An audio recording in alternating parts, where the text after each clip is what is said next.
मुलगी कमी पडली म्हणून महाराजांना दुसरा दृष्टांत द्यावा लागला. मुलगी कुठं कमी पडली ऐका ना. दुसरा दृष्टांत देत असताना तुकोबाराय सांगतात, चुकली या माय बाळ हुरुहुरूप आहे. एखाद्या मायचं लेकरू थोडं दुरावलं त्याला जशी माय हवी हवीशी वाटते ना, तुकोबाराय म्हणतात देवा तितकाच हवा हवा असा तुम्हाला वाटतो. अगोदर मुलगी सांगितली, मुलगी बापावर प्रेम करते. कुठं तरी कमी पडली म्हणून मुलगा सांगितला. मग मुलगी कुठं कमी पडली. आता तुम्ही माहेर सोडू वाटत होतो का बहिणी हो तुम्हाला? माहेर सोडू वाटत नव्हतं, बरोबर आहे का नाही? माहेर मध्ये राहायच्या वेळेत लहानाचे मोठे झाल्याच्या नंतर लग्न झाल्याच्या नंतर माहेर सोडू वाटत नाही. पण किती दिवस? जोपर्यंत तुम्ही संसारात अटकत नाही तोपर्यंत. आता जी मुलगी माहेर सोडूच वाटत नाही त्या पोरीला मुलगा झाला, मुलगी झाली, कामात लागली पोरगी आता संसारात. समजा आईन वेळेस भावाचा फोन येतोय, भाऊ सांगतो बाई तू बापाला शेवटची इच्छा आहे तुझ्या हाताने काहीतरी खाऊ घाल बापाला. बाप म्हणतोय की तू काही कर, माझ्या पोरीला फोन कर, तिला बोलव, तिच्या हाताकडे काहीतरी गोड खायचा आणि बस शेवटचा निरोप घ्यायचा, असं बापाची इच्छा आहे, तू येऊन जाय. पोरगी काय लगेच येते का? हा भाऊ ये तुरे पण काय करू म्हणा, वावरना कामे शेतून पाहुणा ड्युटीला जायचं डब्बा करणं पडत आहे, पोर शाळा माझा जिना डब्बा करणं पडत, तू बाजाना डब्बा करणं पडत, असं कर. आते बी ये नाही तवय बी कवय. किती प्रेम होतं, किती प्रेम होतं, कुठंतरी कमी पडलं. बरोबर आहे की नाही? संसारात अडकलं, प्रेम आहे तेच, पण संसारात अडकलं म्हणून कुठंतरी कमी पडलं. मग तुकोबा रे म्हणतात देवा मी तुझ्यावर प्रेम करतो, मुलगी बापावर प्रेम करते तितकं करतो का रे? नाही नाही. सांगू का, एखादा मुलगा मायवर जितकं प्रेम करतो ना तितकं प्रेम मी तुझ्यावर करतो. चुकली या माय वाढ हुरुहुरूप आहे. बरोबर आहे ना? इतकं प्रेम करतो. मग मुलगा आईवर प्रेम करतो. किती प्रेम? मुलगा जन्माला आलेल्या पोराला 8 दिवसाचं मुलग दुसऱ्या बाईच्या हातात जर रडत असलं, चिडलेलं आहे, जोरात रडतंय पोरग, आणि ज्या मायच्या हातात दिलं का, त्या पोराच्या मायच्या हातात न दूध पिता नुसतं हातात ठेवलं तरी रडणं थांबतं. बरोबर आहे ना बहिणी हो? बरोबर आहे ना? लगेच मायचा हात ओळखतं. किती प्रेम आहे? 8 दिवसाच्या लेकराला माय करते. 8 दिवसाच्या लेकराचं प्रेम किती आहे? मायला सोडूच वाटत नाही, तिचा हात लगेच ओळखला. पुढे जाऊन शाळेत जायला लागतं. शाळेत जातं, शाळेतून पोरग घरी आलं, दप्तर फेकलं, बहीण म्हणते भाऊ बसणार, तुला जेवायला वाटते ना? हा माय कुठे गई? भाऊ बाजूच्या गल्लीमध्ये पापड लाटाय गेली काकूच्या घरी, तो पडत पडत जातो, मायचा पदर धरतो, खेचत घरी आणतो. तू हाताकन जेव वाढत नाही तोवर मी जेवणार नाही. बहीण बिन कोणी चालणार नाही. मायच्या हातानच जेवण करतो. बरोबर आहे ना? किती वर्ष? माय मरस पर्यंत का? हा हा हा आता समजणं तुमले. पोरगा आल्या आल्या मोटरसायकल दारात लावली का बाप ओट्यावर बसलेला असायचा. बापाला विचारायचा, पप्पा आई कुठे गेली? पप्पा माय कुठे गेली? मग बाप सांगायचा, भाऊ तून माय की नाही गरमाशे रे, तून माय बाजून काकूकडे जायला. भाऊचं लग्न झालं, दुसऱ्या दिवशी मोटरसायकल दारात लावली, डायरेक्ट म्हातारी दोघं ओट्यावर होते. भाऊ डायरेक्ट किचन रूम मा. बायको दिसते नाही, माघारी फिरून आला. पप्पाला विचारतो, पप्पा आई कधी गई? म्हाताराला असं वाटतं त्या मायलीची चारा तुम्हाला रोज नाही ना नित्य नेमशे. म्हणे पप्पा आई कधी गई? म्हणे ऐकून रे बाबा चला. अरे बा आई नाही रे, ती कधी गई म्हणे. कितला बदलेल पण असे. तू को बरे म्हणतात मुलगी बापावर प्रेम करते तितकं प्रेम मी तुझ्यावर करतो का? नाही नाही. मुलगा आईवर प्रेम करतो का? तितकं करतो का? नाही नाही.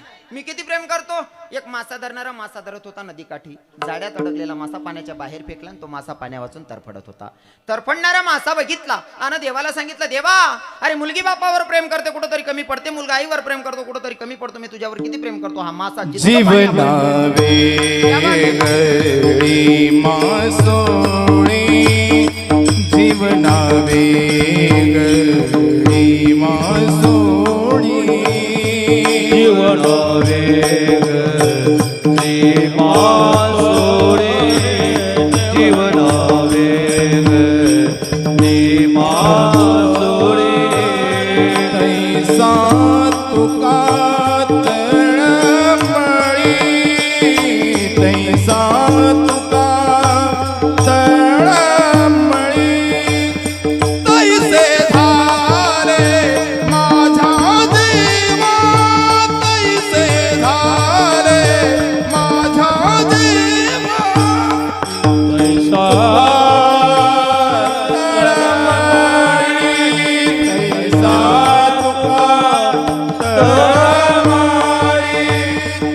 केशवा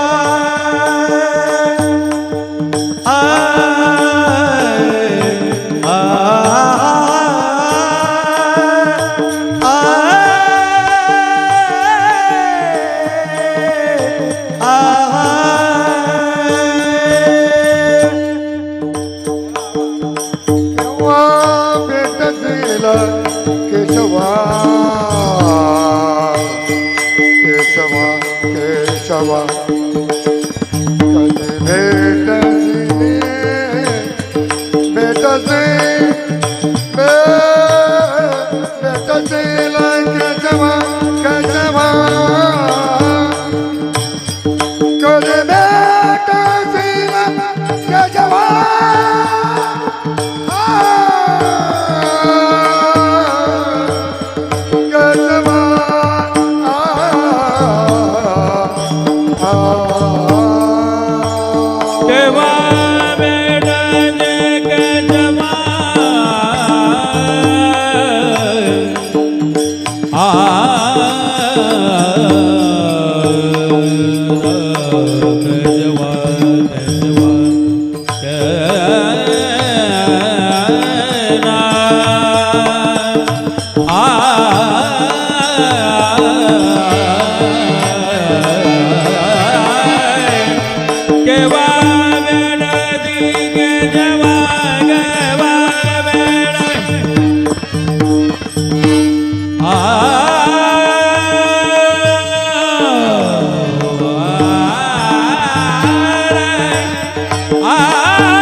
खूप बरं म्हणतात मुलगी बापावर प्रेम करते कुठे कमी पडते, मुलगा आईवर प्रेम करतो कुठेतरी कमी पडतो. तेव्हा मी तुझ्यावर किती प्रेम करतो रे. जितकं माशावर प्रेम मासा पाण्यावर प्रेम करतो ना तितकं प्रेम मी तुझ्यावर करतो. मासा पाण्यावर किती प्रेम करतो, तुम्ही आपणही प्रेम करतो पाण्यावर, पण किती. तरी सुद्धा काही अर्जंट ऑपरेशन असलं की आपण 21 दिवस पाण्या वाचून डॉक्टर लोक ठेवतात आपल्याला, तरी आपण 21 दिवस जगू शकतो. बरं मासा पाण्या वाचून काही सेकंद सुद्धा जगू शकत नाही, नाही का. मग पाण्यावर मासा किती प्रेम करतो, जिवंतपणे प्रेम करतो, यात विशेष नाही. मेल्याच्या नंतर सुद्धा मासा कुठं ठेवावा लागतो, कुठं ठेवावा लागतो, पाण्यातच ठेवावा लागतो. जिवंतपणे प्रेम करतो यात विशेष नाही, मेल्यानंतर प्रेम करतो यात विशेष नाही. उकडत्या भाजीमध्ये शिजलेला काटा खाणाऱ्यांच्या गळ्यामध्ये जर अटकला तर त्याच्यासाठी सुद्धा औषध सांगून जाईल. हो, आमचे आबा भारी सांगतात ते. जर मासा खात असताना गळ्यामध्ये काटा अडकला ना तर डॉक्टरांकडे जाऊन तुम्ही 1500 रुपये खर्च करतात, काही खर्च करायची गरज नाही, फुकटाचं औषध सांगून जाईल, फक्त लक्षपूर्वक ऐका. पण इथं काय सांगायचं दादासाहेब, इथं सगळेच लोक माडकरी येत नाही का. अरे सांगिशील फायदा बी नाही, जाऊ देऊ ना मग. सांगी देऊ ना. बाकी ना ते माडकरी सुद्धा एवढं ध्यानला आहे, ऐकतच ना आमले ते काही नाही, पण व्यायले सांगायचं आहे बुवा, सांगा ते तरी. हो मग ऐका. जिवंतपणे प्रेम करतो मासा यात विशेष नाही, मेल्यानंतर पाण्यात ठेवावं लागतो यात विशेष नाही. उकडत्या भाजीमध्ये शिजलेला काटा जर खात असताना गळ्यामध्ये अडकला, मला फक्त पटवायचं एवढं आहे की मासा पाण्यावर किती प्रेम करतो, लक्षपूर्वक ऐका. अंदाज काही लावू नका, बसल्या बसल्या लोक काही अंदाज लावतात, महाराज असली इथं बारीक निरीक कसं काय माहिती बुवा. जिवंतपणे प्रेम करतो यात विशेष नाही, मेल्यानंतर प्रेम करतो यात विशेष नाही. उकडत्या भाजीमध्ये शिजलेला काटा सुद्धा पाण्यावर प्रेम करतो. मासा विकणारा मासा विकतो, त्याच्या तगारीमध्ये जो चिकट पदार्थ असतो का. योगेश दादासाहेब लोकांकडे बघा.